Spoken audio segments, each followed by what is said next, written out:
বন্যার ভয়ে আগামী ২৮ এপ্রিলের মধ্যে সরকারিভাবে সব ধান কেটে নেয়ার নির্দেশ দেওয়া হলেও শ্রমিক সংকটে ধান কাটতে পারছেন না সুনামগঞ্জ হাওরের কৃষকরা।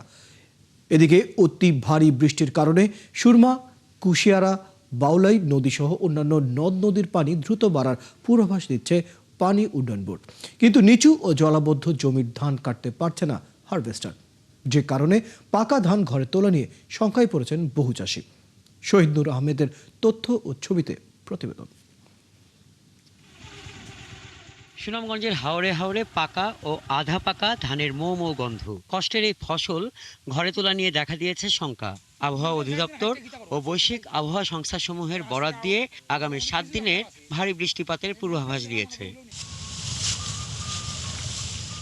২৩ এপ্রিল রাতে জারি করা দ্বিতীয় দফার বিজ্ঞপ্তিতে বলা হয়, দেশের উত্তর পূর্বাঞ্চলের হাওর অববাহিকা ও তৎসংলগ্ন উজানে ২৪ থেকে ২৬ এপ্রিল হালকা থেকে মাঝারি বৃষ্টিপাত, ২৭ এপ্রিল মাঝারি হতে ভারী এবং ২৮ থেকে ৩০ এপ্রিল অতি ভারী বৃষ্টিপাতের পূর্বাভাস রয়েছে।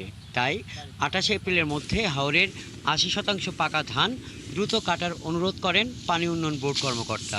ইতিমধ্যে আমাদের সুনামগঞ্জে যে সুরমা নদী আছে সেটির পানির লেভেল প্রায় বিপদসীমার ১59 সেন্টিমিটার নিচে আছে, অর্থাৎ ৫.৭৭ ফুট নিচে রয়েছে।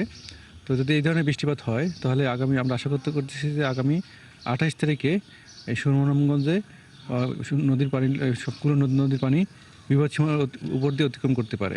বর্তমানে হাওর এমনিতে জলাবদ্ধ, তার উপরে আগাম বন্যার পূর্বাভাস।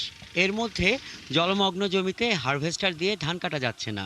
সে কারণে ধান কাটায় দরকার পড়ছে শ্রমিক, কিন্তু মাথাপিছু ৭০০ থেকে ৮০০ টাকা দিয়েও শ্রমিক পাওয়া যাচ্ছে না।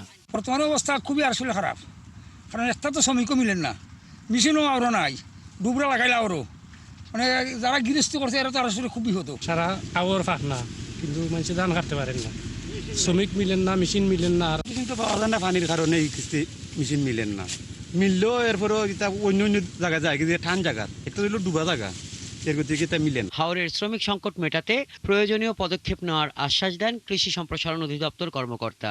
বাইরে থেকে লেবার আনার বিষয়ে আমরা জেলা প্রশাসক মহোদয় সহ বিভিন্ন পার্শ্ববর্তী জেলা, বিশেষ করে ময়মনসিংহ, নেত্রকোনা, এমনকি উত্তরবঙ্গেরও কিছু জেলা, গাজীপুর, ওই সমস্ত জেলা আমরা চিঠি দিয়েছি যাতে ওখান থেকে লেবার আসা হয়। কৃষি বিভাগের পক্ষ থেকে হাওরের পাকা ধান কাটায় সহযোগিতার কথা বললেও বাস্তবে তার প্রতিফলন নেই বলে অভিযোগ কৃষকদের।